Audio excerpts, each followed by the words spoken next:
ബാറിൽ വെച്ച് നോക്കി ചിരിച്ചതിലുള്ള വൈരാഗ്യത്താൽ ആക്രമിച്ച് പരിക്കേൽപ്പിച്ച കേസിൽ സ്റ്റേഷൻ റൌഡിയെ വലപ്പാട് പോലീസ് പിടികൂടി.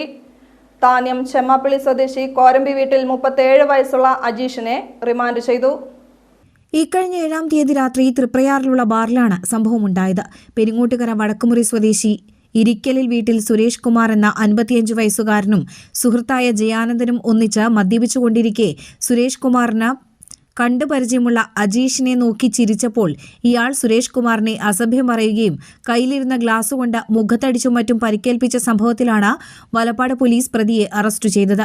കോടതിയിൽ ഹാജരാക്കിയ ഇയാളെ റിമാൻഡ് ചെയ്തു. അന്തിക്കാട് പോലീസ് സ്റ്റേഷനിലെ റൌഡി ലിസ്റ്റിൽ പേരുള്ള അജീഷ് വലപ്പാട്, അന്തിക്കാട്, പുതുക്കാട്, തൃശൂർ മെഡിക്കൽ കോളേജ് എന്നീ പോലീസ് സ്റ്റേഷനുകളിൽ സർക്കാർ ഉദ്യോഗസ്ഥരുടെ ഔദ്യോഗിക കൃത്യനിർവഹണം തടസ്സപ്പെടുത്തി പൊതുമുതലിന് നാശനഷ്ടം വരുത്തിയെന്ന ഒരു കേസും 2 കവർച്ചാ കേസുകളും 1 മോഷണ കേസും ഉൾപ്പെടെ 4 ക്രിമിനൽ കേസുകളിൽ പ്രതിയാണ്.